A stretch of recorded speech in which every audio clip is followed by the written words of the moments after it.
Tiago, eu vou aqui trair o acordo tácito, que eu não sei se foi a Amanda ou o Silvio, falaram pra gente deixar a política de fora, eu não consigo, né? O Eu sujeito tava traz sempre a bola pro seu campo, né?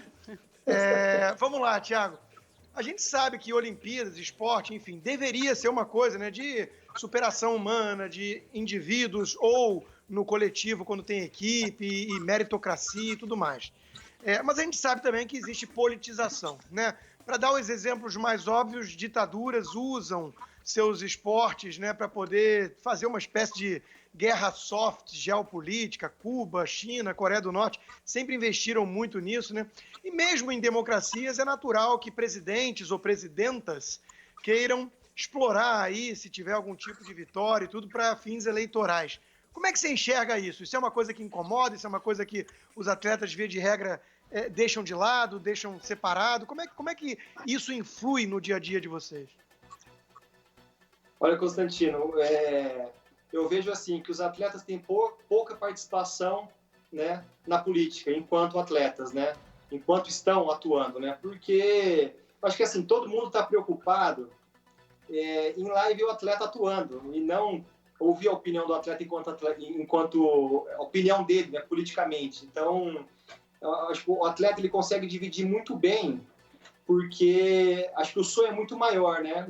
E como vem essa questão da dedicação de uma vida, sonho de criança, eu acho que a gente prefere separar a questão da política, né? E você canalizar toda a sua energia naquilo que você precisa fazer, né? Então, quanto menos energia você gasta naquilo que não vai solucionar, não vai resolver, é melhor. Então, se você vê grandes atletas, né? Por exemplo, eu sempre dou o exemplo do Ayrton Senna. O Ayrton Senna entrou em poucas divididas políticas, né? Porque ele tinha muito foco naquilo que ele estava fazendo. A opinião dele era não ter opinião sobre política.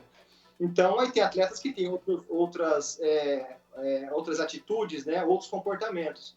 Mas eu sempre prefiro focar eu entendo perfeitamente seu ponto e concordo, mas a minha pergunta também tinha um outro enfoque, além desse que você respondeu, que é o receio do uso político por outros. Eu dou um exemplo, né? Tudo está muito polarizado hoje, tudo está muito politizado, até pandemia, até remédio, né?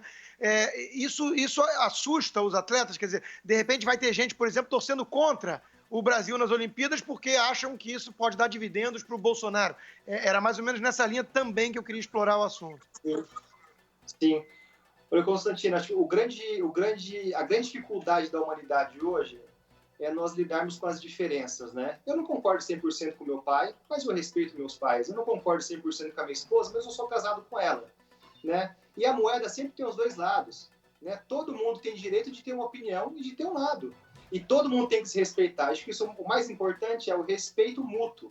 E aí o que eu vejo é que às vezes falta, né? Esse respeito, essa ética pessoal, ética de trabalho, porque as pessoas acabam acalorando a discussão, né?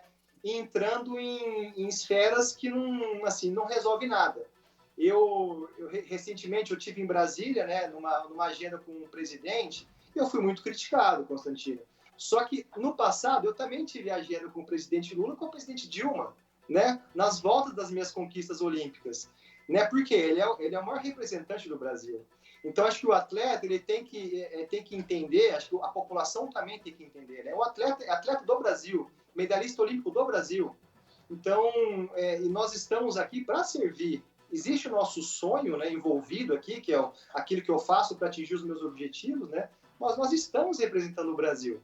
Né? E o governo, né, que está atualmente é um governo que foi eleito legitimamente. Então, eu nunca tive problema quanto a isso, né? Posso concordar ou não com determinada posição, com determinada postura, só que eu sei muito bem entender, né, que existe hierarquia, e hierarquia é sempre bom, né, a gente respeitar.